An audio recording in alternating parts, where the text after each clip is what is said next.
ಎಲ್ರಿಗೂ ನಮಸ್ಕಾರ.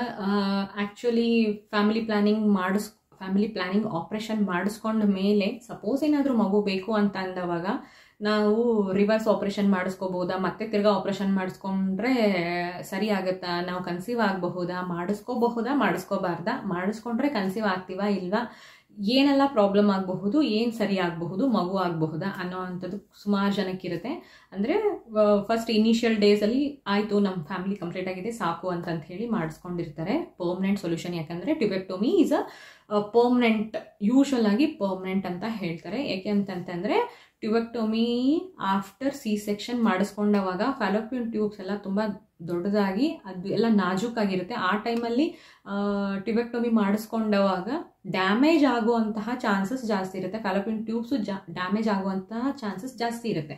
ಸೊ ಹಾಗಾಗಿ ಆ ಟೈಮಲ್ಲಿ ಏನಾದರೂ ಟ್ಯುಬೆಕ್ಟೊಮಿ ಮಾಡಿಸ್ಕೊಂಡಿದ್ದಾರೆ ಅಂತಂದರೆ ಟ್ಯೂಬಲ್ ರಿವರ್ಸಲ್ ಮಾಡಿಸಿದ್ರೂ ಕೂಡ ಸಕ್ಸಸ್ ಆಗುವಂತಹ ರೇಟ್ ತುಂಬ ಕಮ್ಮಿ, ಸಕ್ಸಸ್ ಆದ್ರೂ ಕೂಡ ಕನ್ಸೀವ್ ಆಗುವಂತಹ ರೇಟ್ ಕೂಡ ತುಂಬ ಕಮ್ಮಿ.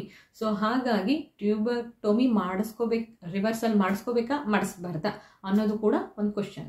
So first question tubectomy reversal ಮಾಡಿಸ್ಕೋಬಹುದಾ ಅಂತಂತಂದರೆ ಖಂಡಿತವಾಗ್ಲೂ ಮಾಡಿಸ್ಕೋಬಹುದು. ಬಟ್ ಇದು ಸುಮಾರು ಕ್ರೈಟೀರಿಯಾ ಮೇಲೆ ಡಿಪೆಂಡ್ ಆಗುತ್ತೆ.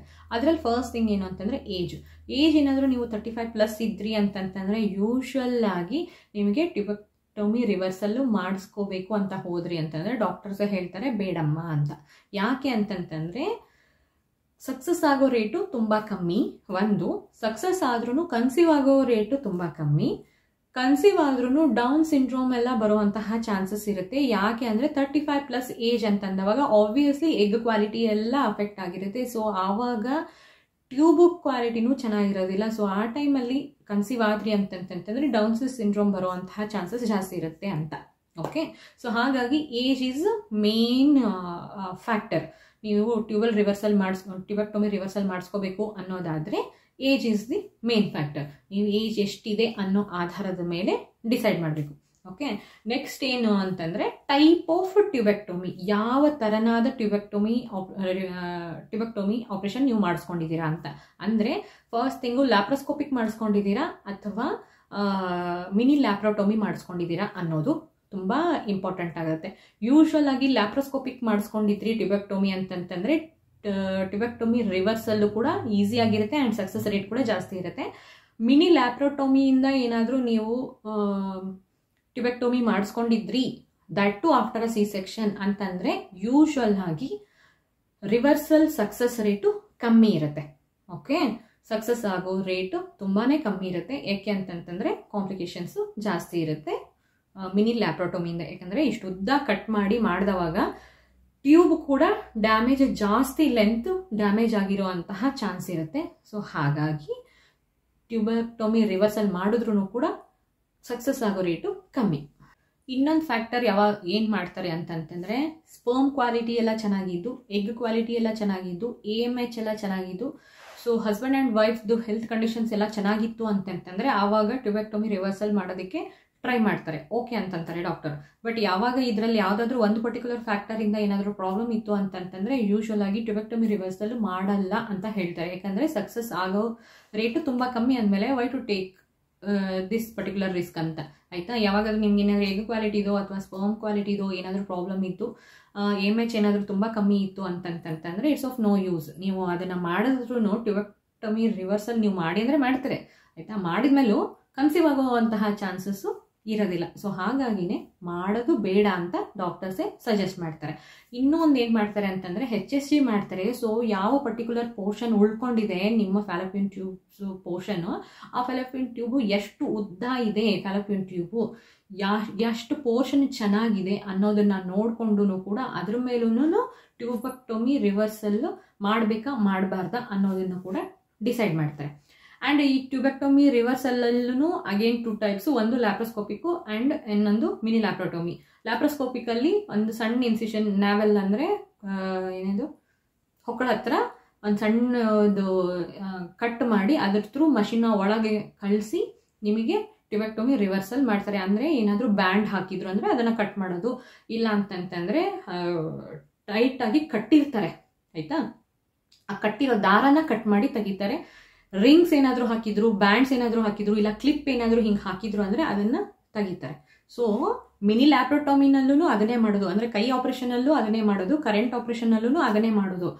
ಆದರೆ ಏನು ಡಿಫ್ರೆನ್ಸು ಅದಕ್ಕೂ ಇದಕ್ಕೂ ಅಂತಂದರೆ, ಕೈ ಆಪ್ರೇಷನಲ್ಲಿ ಇಷ್ಟು ಉದ್ದ ಕಟ್ ಮಾಡ್ತಾರೆ, ಕರೆಂಟ್ ಆಪ್ರೇಷನಲ್ಲಿ ಇಷ್ಟೇ ಉದ್ದ ಕಟ್ ಮಾಡ್ತಾರೆ, ಅಷ್ಟೇ difference.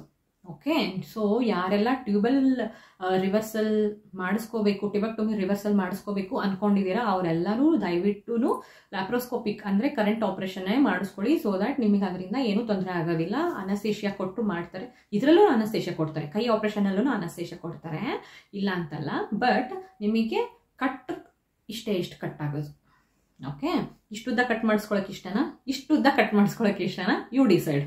Okay, so altogether ಏನು ಹೇಳ್ಬೋದು ಅಂತಂತಂದರೆ 35 ಏಜ್ಗಿಂತ ಕಮ್ಮಿ ಇದ್ದು ಲ್ಯಾಪ್ರೋಸ್ಕೋಪಿಕ್ ಟ್ಯೂಬೆಕ್ಟೊಮಿ ಮಾಡಿಸ್ಕೊಂಡಿದ್ರಿ ಅಂತಂತಂದರೆ ಟ್ಯೂಬೆಕ್ಟೊಮಿ ರಿವರ್ಸಲ್ ಮಾಡಿಸಬಹುದು ಆ್ಯಂಡ್ ಸಕ್ಸಸ್ ರೇಟ್ ಕೂಡ ಜಾಸ್ತಿ ಇರುತ್ತೆ. ಓಕೆ, 35 ಆ್ಯಂಡ್ ಪ್ಲಸ್ ಏಜ್ ಇದ್ದು ನಿಮಗೇನಾದರೂ ಮಿನಿ ಲ್ಯಾಪ್ರೋಟೊಮಿ ಅಥವಾ ಕೈ ಆಪರೇಷನ್ ಏನಾದರೂ ಮಾಡಿಸ್ಕೊಂಡಿದ್ರಿ ಅಂತಂತಂದರೆ ಟ್ಯೂಬೆಕ್ಟೊಮಿ ರಿವರ್ಸಲ್ ಮಾಡಿಸಿದ್ರೂ ಕೂಡ ಸಕ್ಸಸ್ ಆಗೋ ರೇಟ್ ತುಂಬ ಕಮ್ಮಿ ಇರುತ್ತೆ.